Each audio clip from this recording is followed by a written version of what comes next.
জুলাই গণঅভ্যুত্থানের পরে একটা প্রশ্ন সবার মুখে মুখেই ফিরছে যে শব্দ প্রয়োগ নিয়ে।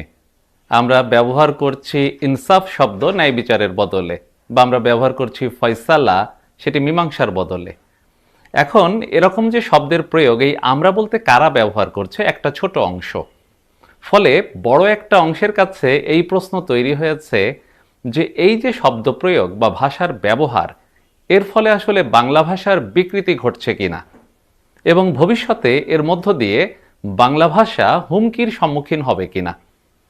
প্রথমত আমরা একটু পাকিস্তান পর্বের ইতিহাস ঘুরে আসি, যে পাকিস্তান নতুন রাষ্ট্র প্রতিষ্ঠার পরে 1949 সালে মৌলানা আকরম খান নেতৃত্বে একটা কমিটি গঠন করা হয়, সেটা ইস্ট বেঙ্গল ল্যাঙ্গুয়েজ কমিটি। এই কমিটির বিশেষ উদ্দেশ্য নিয়ে কাজ করেছিল এবং যেখানে কিছু সুপারিশ তারা করেছিল, সেখানে আরবি ফার্সি শব্দ ব্যবহারের জন্য আরোপের চেষ্টা করা হয়। মানে এটা জোরপূর্বক, যেটা আমাদের ভাষাতে নেই, সেটা ব্যবহারের জন্য অতিরিক্ত যে সচেষ্টতা, সেটাকে আমরা বলি আরোপণ বা জোর করে সংযোজন। সেই রিপোর্ট যখন প্রকাশিত হয়, তারপরে আমাদের এখানকার মনির চৌধুরী সহ যারা বাংলা ভাষা নিয়ে কাজ করেছেন, তারা প্রবল আপত্তি তুলেছিলেন এবং সমালোচনা করেছিলেন। পরবর্তী সময়ে হুমায়ুন আজাদও তার প্রতিক্রিয়া জানিয়েছিলেন যে এটা জাতীয়তাবাদী চেতনাকে নষ্ট করার চিন্তা।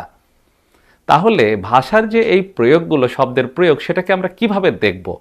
আসলে কি আমরা চাইলেই, মানে কোনো ব্যক্তি বা গোষ্ঠী চাইলেই কি ভাষার বড় অংশের যে কাঠামো, সেটা কি বদল করতে পারে? আসলে না, পারে না।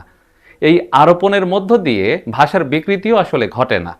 যে ব্যাপারটা ঘটে, একটা অংশ তাদেরকে আলাদা করে দেখাতে চায়, তার জাতি স্বাতন্ত্র্য, সে তার বিশিষ্টতা যেমন সে এর মধ্য দিয়ে প্রকাশ করে, একইভাবে এর মধ্য দিয়ে সে আসলে ভাষার মূল কাঠামোকে আক্রমণ করার চেষ্টা করে।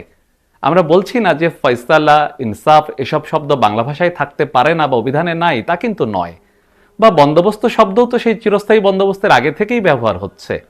ভাষায় স্বাভাবিকভাবে যা ব্যবহার হয়, অন্য ভাষার শব্দ হোক বা কাছাকাছি অন্য কোনো ভাষা থেকে আগত শব্দ, বিদেশি শব্দ যাই হোক না কেন, সেই শব্দগুলো অনায়াসে ভাষার ব্যবহারকারীর মুখের উচ্চারণে এবং লেখার মধ্য দিয়ে প্রতিফলিত হয় বা চলে আসে। কিন্তু যখন আমরা সচেতনভাবে বাড়তি কোনো কিছু আরোপণের চেষ্টা করব, সেটাই আসলে সর্বনাশের কারণ হয়। কিন্তু এটি যতটা না ভাষা বিকৃতির, তার চেয়ে বেশি এটা রাজনৈতিক ব্যাপার। ফলে আমরা আসলে এর মধ্য দিয়ে ভাষার জন্য হুমকি বলে কিছু দেখি না, কিন্তু আসলে জাতিগতভাবে আমাদেরকে বিভাজনেরই একরকম প্রচেষ্টা আছে বলে মনে হয়।